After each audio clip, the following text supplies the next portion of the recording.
Hey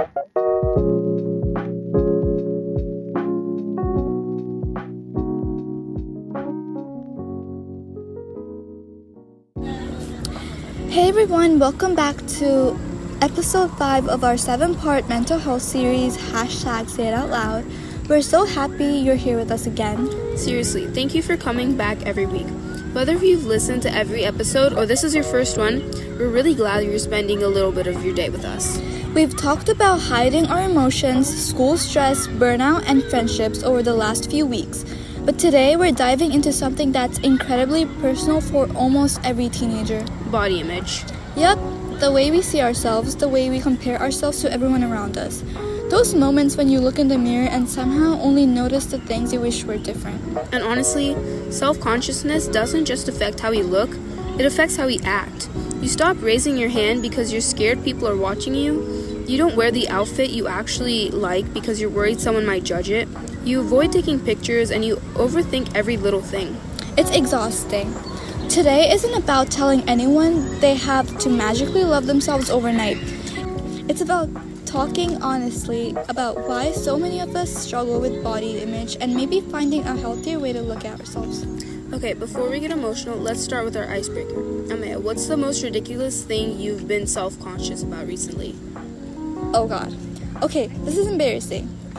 So I was walking through the hallway at school and caught my reflection in one of the classroom windows, and I honestly thought, is that actually what I look like? And in that moment, my brain decided that every single thing about me looked weird. 5 minutes later, I looked in an actual mirror and I looked completely normal. Isn't it crazy how our brains can convince us that one random reflection is suddenly the truth? Exactly. It's like every bad angle becomes evidence. Mine is so stupid. Whenever someone points a camera at me unexpectedly, I completely forget how to smile. My face feels awkward and my hands don't know where to go. And I'm convinced that I blink weird. And then I'm zooming into every picture thinking delete it, delete it, delete it. Yes! And everyone else is looking at the picture you literally look fine, girl. Meanwhile, our brains are just conducting a full FBI investigation. Honestly, our inner thoughts deserve an award for being dramatic. But jokes aside, body image is something almost everyone struggles with at some point, even people who seem incredibly confident.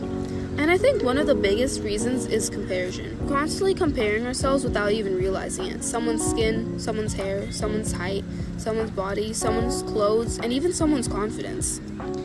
And social media makes it so much harder. We scroll through hundreds of pictures every day.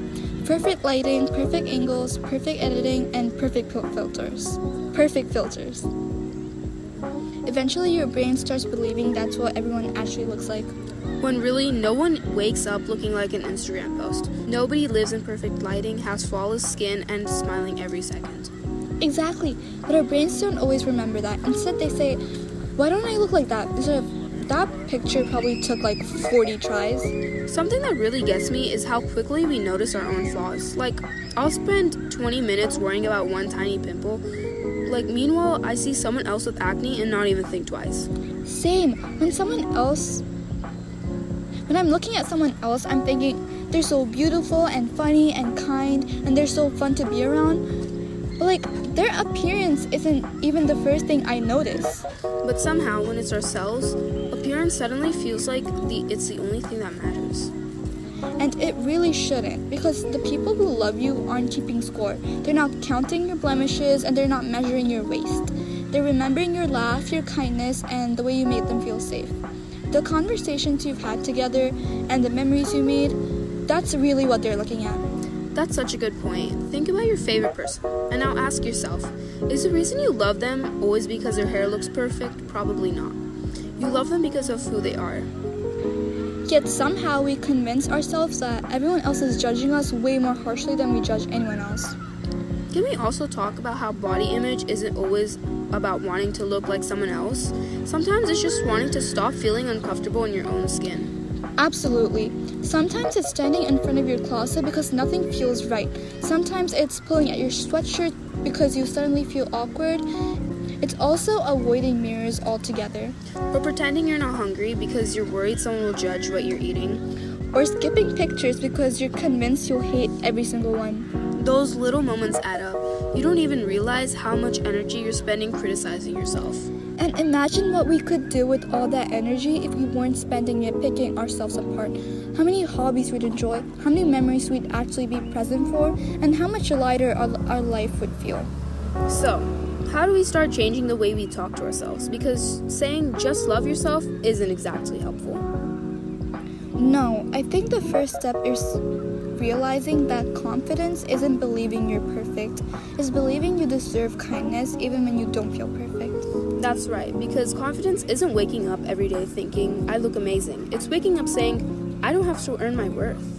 Exactly, and something I've been trying to do is catch myself whenever I start insulting myself. Instead of saying, I hate everything about me, I'll stop and ask, would I ever say that to someone I care about? The answer is always no.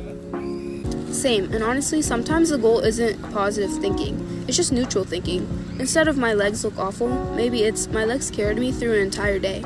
Instead of I hate my face, maybe it's this is my face. It lets me smile, it lets me laugh, and it lets me express myself. I love that. Your body isn't just something to be looked at, it's something that lets you experience life. Dance, run, laugh, cry, hug people, play sports, and walk your dog. And honestly, some days you're going to feel confident. Other days you won't. Both are okay. Confidence isn't permanent, neither is insecurity. Before we wrap up, I just want to say something to anyone listening who's having one of those really hard body image days. The version of yourself your brain is criticizing is probably not the version everyone else sees. Our insecurities have a way of making themselves look bigger than they actually are. You are so much more than your reflection. You're someone's favorite laugh, someone's safe place, someone's teammate, someone's best friend, someone's reason for smiling. Don't let your reflection convince you that's all you are. Which brings us to this week's weekly challenge. For the next 7 days, every time you catch yourself criticizing your appearance, pause. Replace the thought with one thing your body helped you do that day. Maybe your legs carried you through soccer practice. Maybe your hands created a beautiful drawing. Maybe your voice made someone laugh, and maybe your arms hugged someone you love. Focus on what your body does, not just how it looks. And if that's too hard right now, that's okay. Just practice noticing the negative thoughts without believing every single one. They aren't facts, they're just thoughts. Next week, we're talking about family relationships, expectations, and navigating some of the hardest conversations we have at home. It's going to be a really meaningful episode, and we hope you'll join us. Until then, be patient with yourself. Comparison isn't the goal, perfection isn't the goal, growing is. Until then, be patient with yourself, and remember, sometimes the hardest part is just saying it out loud.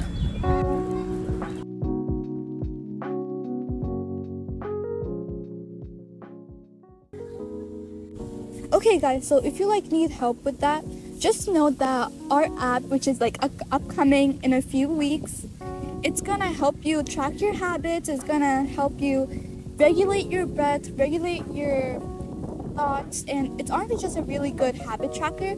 So I'm gonna link it in the description, so you should totally check it out. Until then, check your dashboard, take care of your system, and remember, sometimes the hardest part is just saying it out loud.